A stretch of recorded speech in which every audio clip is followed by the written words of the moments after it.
दोस्तों नमस्कार। आज की कहानी है भाभी ने आते ही की ननद की जिंदगी उथल पुथल। तो आशा करता हूँ आप सभी घर पर कुशल मंगल होंगे। तो आज की कहानी शुरू करने से पहले जो भी चैनल पर पहली बार आए हैं चैनल को सब्सक्राइब करें और ऑल का आइकन जरूर प्रेस करें ताकि हमारी आने वाली सभी कहानियाँ आप तक आती रहें। तो चलिए शुरू करते हैं आज की एक नई कहानी। नीरज मुस्कान को पसंद करता है और उससे प्रेम विवाह करना चाहता है। अंतर्जातीय विवाह है और दोनों पक्ष इसके लिए राजी हैं। मुस्कान अपने माता पिता की इकलौती बेटी है। मुस्कान के पिता एक बिजनेसमैन हैं और माँ सरला गृहिणी है। वहीं दूसरी तरफ नीरज के पिता नहीं हैं। उसकी माँ विधवा गांव में रहती है, परंतु नीरज के साथ शहर में उसकी तलाकशुदा बहन भी रहती है जिसके 2 छोटे छोटे बच्चे हैं। नीरज गाँव जाकर अपनी माँ को शहर ले आया ताकि मुस्कान के माता पिता से रिश्ते की बात पक्की की जा सके। नीरज मल्टीनेशनल कंपनी में कार्यरत है। उसकी अच्छी खासी सैलरी है और शहर में उसका अपना घर, गाड़ी, अच्छा खासा बैंक बैलेंस आदि सब कुछ है। वह इतना सक्षम है कि अपनी तलाकशुदा बहन और उसके 2 बच्चों की अच्छी परवरिश कर रहा है। नीरज की माँ को मुस्कान पसंद आ जाती है। मुस्कान के माता पिता तो नीरज से पहले ही मिल चुके थे और उनकी नज़र में नीरज एक अच्छा और ईमानदार लड़का है। अपनी बेटी का रिश्ता नीरज के साथ तय करने में उन्हें कोई दिक्कत नहीं थी। देखने दिखाने की रस्म तो एक बहाना है। वास्तव में दोनों बच्चे एक दूसरे को पहले ही पसंद कर चुके हैं। सिर्फ बड़ों के आशीर्वाद और इजाज़त की ज़रूरत थी। नीरज की माँ शगुन के तौर पर मुस्कान को सोने की अंगूठी पहना देती है और कहती है कि आज से आपकी बेटी हमारी हुई। कोई अच्छा सा शुभ मुहूर्त देखकर दोनों की शादी करा देंगे। शाम को मुस्कान फ़ोन पर चैटिंग कर रही थी और अपने कमरे में अकेली थी। जब से नीरज के साथ मुस्कान का रिश्ता तय हुआ था, मुस्कान की माँ के चेहरे की चिंता की लकीरें उभर आई थी। सरला अपनी बेटी मुस्कान से कहती है, बेटी, जिंदगी इतनी भी आसान नहीं कि तुमने एक बात पर गौर नहीं किया। नीरज के साथ उसकी तलाकशुदा बहन रहती है और उसके 2 छोटे छोटे बच्चे भी हैं। मुस्कान अपने फ़ोन पर चैटिंग में बिजी थी। मुस्कान फ़ोन में देखते देखते ही कहती है, तो माँ, इसमें इतना सोचने वाली कौन सी बात है। नीरज की बहन का पति शराबी था, उसे मारता पीटता था। उसने दीदी बच्चों को कई बार जान से मारने की कोशिश भी की थी। नीरज मुझे सब कुछ बता चुका है। अब ऐसे में एक बेटी अपने मायके नहीं जाएगी तो कहाँ जाएगी। सरला, उसका मायका गांव में उसकी माँ के पास है, ना कि शहर में। मुस्कान, माँ, तुम भी ना ऐसी बातों के पीछे बहुत दिमाग खपाती हो। आप जानती हैं उनके 2 बच्चे हैं। शहर में अच्छी पढ़ाई लिखाई होती है, बच्चों की ज़िंदगी संवर जाएगी और नीरज को भी घर का बना हुआ खाना मिल जाएगा। इसलिए दोनों भाई बहन शहर में रहते हैं। प्लीज़ माँ, अब ये फिजूल की बातें करके मेरा मूड ऑफ मत करो। सरला, ठीक है बेटा, अभी तो तुझे यह फिजूल की बातें लग रही हैं, लेकिन जब वास्तविकता से सामना होगा तब तुझे माँ की बातें याद आएंगी। मैं तो माँ हूँ, तेरे भले की ही सोचूंगी। नीरज और मुस्कान की शादी हो जाती है। शादी की सभी जरूरी रस्में निभाने के बाद मुस्कान बहुत थक जाती है और वह अपने कमरे में आराम करने चली जाती है। नीरज भी बहाना बनाकर कमरे में आया ही था कि तभी ननद के दोनों बच्चे आपस में लड़ते हुए अपनी नई नवेली मामी के पास आते हैं और कहते हैं, मामी देखो, पूर्वी ने मेरे साथ चीटिंग की है। यह हमेशा ही मेरे साथ ऐसा करती है। चलो मामी, एक लूडो का मैच लगाते हैं। मामू पूर्वी की टीम में और आप मेरी पार्टनर बनना। नीरज बच्चों को समझाता है कि अभी मामी थक गई है, इन्हें आराम करने दो। हम कल मैच लगाएंगे, अभी तुम दोनों भी सो जाओ। परंतु बच्चे जिद पर अड़ गए। तभी मुस्कान की नंद कीर्ति कमरे में आती है और अपने दोनों बच्चों उदय और पूर्वी को समझाकर वहां से ले जाती है। मुस्कान का माथा ठनका, मन ही मन बड़बड़ाई, उफ, क्या मुसीबत है। माँ सच ही कह रही थी, इस घर में प्राइवेसी नाम की तो कोई चीज़ है ही नहीं। सब मुंह उठाकर चले आते हैं, दूसरों के प्राइवेट रूम में भी। नीरज की माँ शादी की सभी रस्में निपटा कर अगले ही दिन गांव वापस लौट जाती है। उन्हें शहर का हवा पानी रास नहीं आता। मुस्कान अपने रूम में आराम करती रही और उसकी नंद कीर्ति ने घर का सारा काम निपटा लिया। नाश्ते में उसने अपने भाई की फेवरेट डिश बनाई। नीरज, मुस्कान और दोनों बच्चे नाश्ता कर रहे थे। कीर्ति गर्मा गर्म रोटियां सेक कर सबको सर्व कर रही थी। नीरज ने कहा, दीदी आप भी ना हम सब का कितना ख्याल रखती हो। अब आप भी सबके साथ बैठकर नाश्ता कर लो। कीर्ति, हाँ भाई, अभी तो मेरी भाभी नई नवेली दुल्हन है। अब इनकी सास तो है नहीं यहाँ पर, तो मैं ही इनके नखरे भी उठाऊंगी और लाड प्यार भी करूंगी। नीरज ने हंसते हुए कहा, देख लेना दीदी, कहीं मुस्कान को खाली पड़े रहने की आदत ना पड़ जाए। फिर मत कहना कि तेरी बहू कमरे में घुसी रहती है, किसी काम को हाथ नहीं लगाती।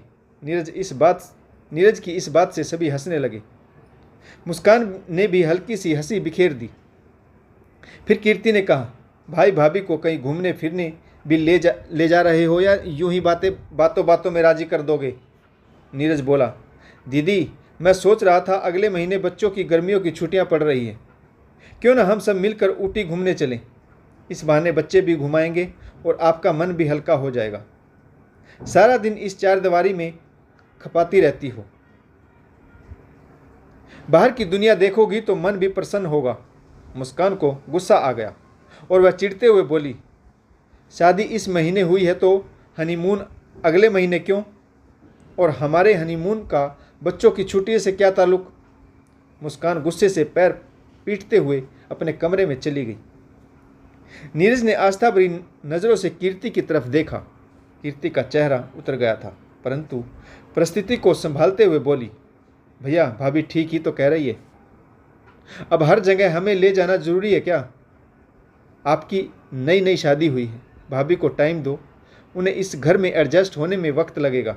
मायके की यादें इतनी आसानी से नहीं छूटती, उनके लिए पति का भरपूर प्यार और सहयोग होना जरूरी है। यह बात मुझसे बेहतर और कौन समझ सकता है? यह कहते हुए कीर्ति की आंखों में आंसू आ गए। उधर मुस्कान ने कमरे में जाकर अपनी माँ को फ़ोन लगाया। माँ, तुम ठीक ही कहती थी, आज तो हद ही हो गई। कीर्ति के बच्चे हैं, वह संभाले, मैं यह जिम्मेदारी का टोकरा अपने सिर पर लेकर क्यों घूमूं? रहने को घर दिया है और खाने को रोटी, बच्चों की स्कूल की फीस, कपड़े, जूते, सब कुछ तो कर रहे हैं। अब हनीमून भी क्या बहन और बच्चों के साथ मनाने जाएंगे? इनकी ज़िंदगी में मेरी तो कोई अहमियत है ही नहीं। इनकी दुनिया तो बस बहन और उसके बच्चों के इर्द गिर्द ही घूमती है। मुस्कान की माँ ने समझाते हुए कहा, बेटा अब पछताने से कुछ नहीं होगा। कुछ ऐसा सोचो कि तुम्हारा भी पीछा छूटे और नीरज को भी बुरा ना लगे। अगले दिन सुबह कीर्ति किचन में सब्जी काट रही थी। मुस्कान ने कीर्ति से कहा, दीदी लाइएगा सब्जी, मैं काट देती हूँ। कीर्ति, कोई बात नहीं, थोड़ी सी सब्जियां हैं, मैं काट लूँगी। मुस्कान ने कीर्ति के हाथों से चाकू ले लिया और कहा, मुझे भी काम करना सीख लेने दीजिए दीदी, आपके जाने के बाद तो मुझे ही करना है। कीर्ति की आंखों में आंसू भर आए। उसने मुस्कान की तरफ देखा और कहा, मेरे जाने के बाद मुझे कहाँ जाना है? मुस्कान, तो क्या आप अपने बच्चों के साथ सारी उम्र अपने भाई के घर पर ही पड़े रहने का इरादा है? कीर्ति, परंतु मैं अपने भाई पर बोझ नहीं हूँ। मुस्कान, ऐसा आपको लगता है, परंतु याद रखिए अब आपके भाई की शादी हो गई है। इस घर में अब वही होगा जो मैं चाहूँगी। अपने भाई से इस बारे में कुछ भी कहने की जरूरत नहीं है। मत भूलना कि अब तुम्हारा भाई तुमसे ज़्यादा मेरी सुनता है। अपनी भाभी की ऐसी बातें सुनकर कीर्ति का दिल बैठा जा रहा था। उसने तो कभी सोचा ही नहीं था कि भाई का घर भी उसके लिए एक दिन पराया हो जाएगा। हजारों सवाल उसके मन में उठने लगे। अब मेरे बच्चों का क्या होगा? मैं कहाँ जाऊंगी इन्हें लेकर? क्या करूंगी? कैसे जीवन चलेगा? मैं भाई की गृहस्थी संवारने में लगी रही, अपने और अपने बच्चों के बारे में तो कभी सोचा ही नहीं। सही तो कह रही है मुस्कान, आखिर कब तक अपने भाई के घर पर पड़ी रहूंगी, वगैरह वगैरह। कीर्ति का सिर दर्द से फटा जा रहा था और वह अपने कमरे में आराम करने चली गई। उसने अपने आप को इतना असहाय तो उस समय भी नहीं समझा था जब वह अपने पति का घर छोड़कर आई थी। कीर्ति की आंखों के कोर से आंसू बहने लगे। वह बिस्तर पर निर्जीव सी लेटी हुई छत में चलते हुए पंखे को निहार रही थी। पंखे के साथ साथ सिर भी घूम रहा था। आंखें बंद होने का नाम नहीं ले रही थी। तभी मुस्कान के कमरे से बच्चों के रोने और मुस्कान के चिल्लाने की आवाज़ आई। वह दौड़ती हुई मुस्कान के कमरे में गई। पूर्वी का गाल लाल था और वह रो रही थी। कीर्ति ने जाकर उसे गले से लगा लिया। मुस्कान ने चिल्लाते हुए कहा, दीदी अपने बच्चों को समझा लीजिए, देखिए मेरे कमरे का क्या हाल बना रखा है। मैं क्या नौकरानी लगी हूँ जो सारा दिन कमरा समेटती रहूँ। उदय बोला, यह मेरे मामू का कमरा है, हम तो पहले भी इस कमरे में ऐसे ही खेलते थे।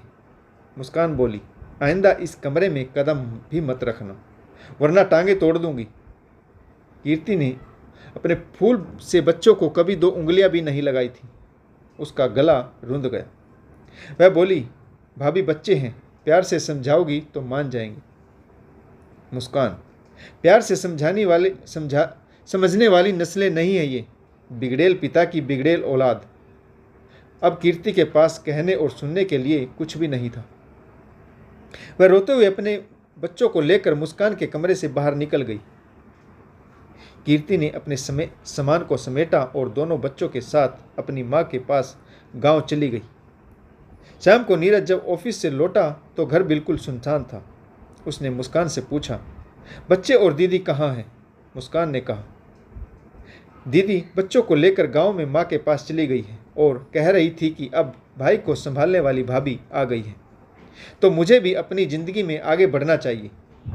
मैं कब तक अपने भाई के सिर पर बोझ बनी रहूंगी। मुस्कान ने कहा, तुम दीदी को अपनी ज़िंदगी के फैसले खुद करने दो, अभी उम्र ही क्या है उनकी। देखा नहीं आपने घर की 4 दीवारी में कैसे बुझी बुझी सी घूमती रहती है। झाड़ू पोछा बर्तन और बच्चे, बस यही तक ज़िंदगी सिमट गई है उनकी। मैं उनकी दुश्मन नहीं हूँ। मैं मानती हूँ मैंने उनके स्वाभिमान को चोट की है, परंतु जब तक चोट स्वाभिमान पर न लगे इंसान को अपने अहम की रक्षा करनी नहीं आती। शादी से पहले आपने ही बताया था कि किताबें पढ़ना दीदी की कमजोरी है। उनके पास हाई क्वालिफिकेशन डिग्रियां हैं। वह कॉलेज टाइम में कबड्डी प्लेयर भी थी और मैंने भी हमेशा ही देखा है कि दीदी काम से फुर्सत मिलते ही किताब उठाकर पढ़ने बैठ जाती है। फिर उनका यह हुनर कमरे तक ही सीमित क्यों रहे। इसके 2 साल बाद कीर्ति ने रेलवे का एग्ज़ाम क्लियर किया और उसका सिलेक्शन टीटी के पद पर हो गया। उसके पास स्पोर्ट कोटा और तलाकशुदा होना 2 प्लस पॉइंट थे, जिससे सिलेक्शन में एक्स्ट्रा मार्क्स मिले। नीरज और मुस्कान कीर्ति को बधाई देने गांव में अपनी मां के पास पहुंचे।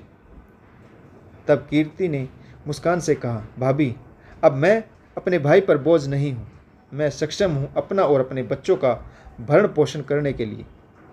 तब कीर्ति की मां ने आगे बढ़कर कहा, कीर्ति तुम अपनी भाभी से नाराज हो, परंतु वास्तव में यह कामयाबी तुम कभी हासिल नहीं कर पाती अगर तुम्हारी भाभी मेरे साथ मिलकर यह प्लान न बनाती। कीर्ति ने असमंजस भरी नज़रों से अपनी माँ की तरफ देखा। प्लान? कैसा प्लान? नीरज की माँ बोली, हाँ बेटी, ऐसी बहू हर घर को मिलनी चाहिए। नीरज की शादी के बाद मुस्कान ने फ़ोन पर बात करके मुझे अपने प्लान में शामिल कर लिया था। मुस्कान ने तुम्हारे सोए हुए जुनून को जगा दिया। इस काम में वह स्वयं भी बुरी बन गई। तलाक के बाद तुम बिल्कुल टूट गई थी। तुम्हारी जीने की इच्छा भी खत्म हो गई थी। तुम्हें स्वयं की पहचान कराने की जरूरत थी, जिसके लिए मुस्कान ने यह कदम उठाया। अगर वह इतने कटु वचन तुम्हें नहीं कहती तो तुम नीरज का आसरा छोड़कर अपनी ज़िंदगी में आगे बढ़ने की कोशिश कभी नहीं करती और ऐसे ही ज़िंदगी गुजार देती। कीर्ति की आंखों में फिर से आंसू छलक आए। उसने मुस्कान को गले से लगाया और कहा, आप भाभी नहीं सच्ची दोस्त हैं। मुस्कान ने कहा, दीदी मैंने तो अपना बहू होने का फ़र्ज़ निभाया है। जब तक आप खुश नहीं तो हम अपनी ज़िंदगी में आगे कैसे बढ़ सकते हैं। तो दोस्तों, आपको ये छोटी सी कहानी कैसी लगी कमेंट्स करके ज़रूर बताइएगा। आशा करता हूँ आपको यह कहानी ज़रूर पसंद आई होगी। अगर हमारी कहानियाँ आपको अच्छी लगे, लाइक करें, शेयर करें और छोटा कमेंट जरूर करें। कहानी पढ़ने के लिए आप सभी का बहुत बहुत धन्यवाद। जय हिंद, वंदे मातरम, भारत माता की जय। जय जवान और जय किसान।